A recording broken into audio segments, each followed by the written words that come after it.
Page 66, See the Conquering Hero Comes. I guess that makes sense. I'd like to point out a few things here. I'm going to start with the right hand. At the beginning, you see 3 and 5 on the B and the D. Put your hand in this position. Put your hand in the position it's got to be to play these two notes. And you drop the hand. Let the wrist collapse a little bit.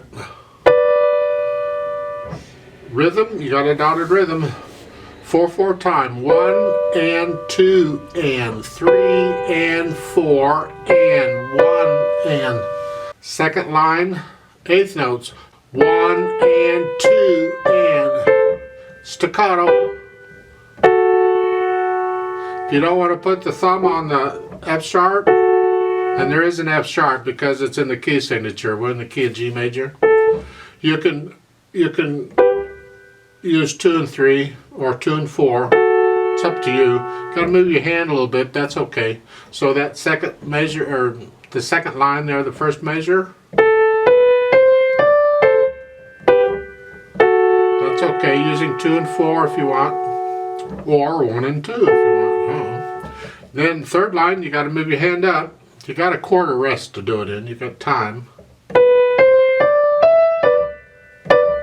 And these staccatos, I'm just using a light wrist staccato.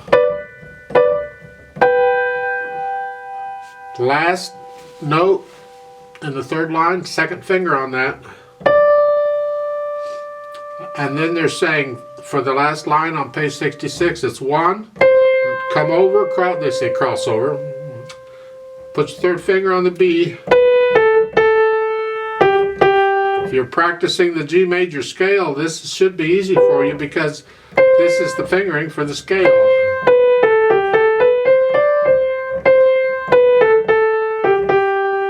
'67's like 66, so if you can get 66, you should be able to get 67.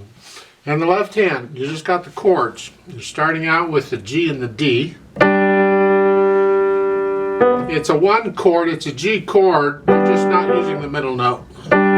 You have it in the right hand, so it's there, total, okay, fine. Second line, second measure, watch that rhythm. You gotta rest on beat 1 and then eighth notes. 1 and 2 and 3 and 4 and.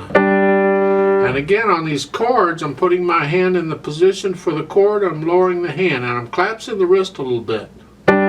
You can't see it very well, but take my word for it, I'm doing it, yeah. Bottom of the page, last measure, now you get the full chord. And then on 67, page 67, you gotta go down an octave. So instead of here, you're down here. And you're basically the same thing as page 66, except you're down here in an octave. Maybe the last line's good too. Now look at the last beat, or the last notes on page 67. At the bottom, last measure, the half note has an 8/8 under it. That means go down an octave. So instead of here, go here for the last half note. So that last measure in the left hand is here. And that's pretty much it for the hands. Now, for the pedaling, you can pedal it just the way they're showing you for the most part. I just want to point out some things because again, we want to be exact when we push the pedal down and lift it up. And these pedal markings, the up and down of them, are not exactly exact.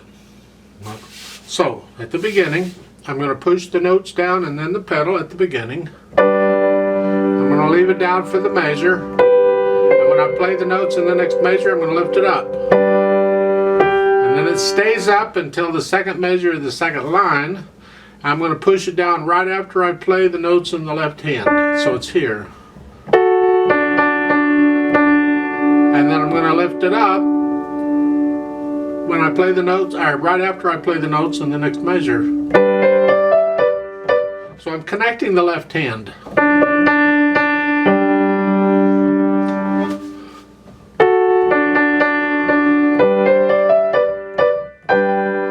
third line, I'll push it down right after I play the notes in the second measure. And I'll lift it up right after I play the notes in the last line. Last measure, I'll push it down right after I play the notes. And here's a change. I want to make a change here. I want a little silence between the last measure of page 66 and the first measure of page 67. So I'm not going to overlap that. I'm going to lift the pedal with the hands at the end of the measure on page 66. They come up together, and I'm going to push the pedal down right after I play the notes in the next measure. So there's a little silence. So to do those two measures, it's this way.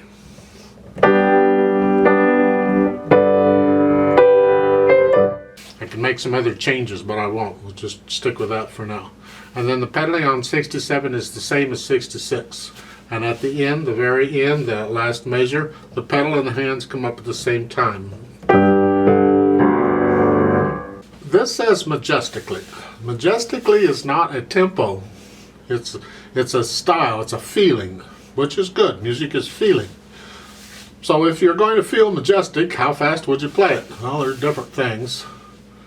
I consider this, the conquering hero comes, tells me it's a processional. People are walking to this. You think of this big, proud army coming back, and everybody's just cheering and proud and all that stuff. And how fast would they be going? Well, they're not going to be running for sure, probably. It's about a...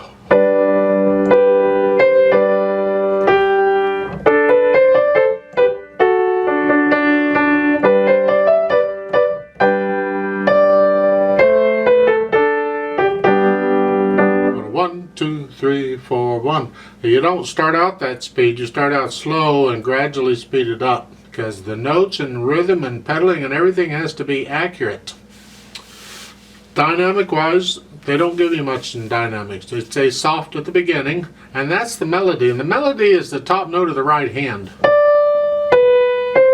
So figure out how soft that is, and then make everything under it.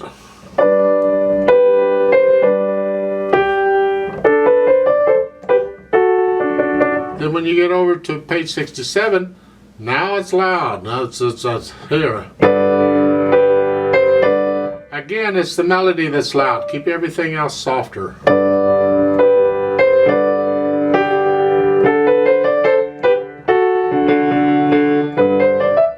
You can fluctuate a little bit on this loud and soft as you're playing it. How do you feel it? But you gotta learn it first, and then you can start feeling it. Let's try this together very slowly, just to check notes and rhythms. I'll give us 4 counts. So you're starting in G position, and your foot's on the pedal. 1, 2, ready, go. 2, 3, and 4. And 1, 2, 3, 4. 1 and 2 and 3 and 4 and 1 and.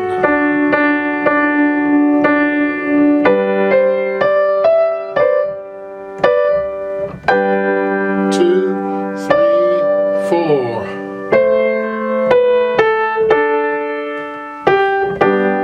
2, 3, 4. 2, 3, 4. 2, 3, 4.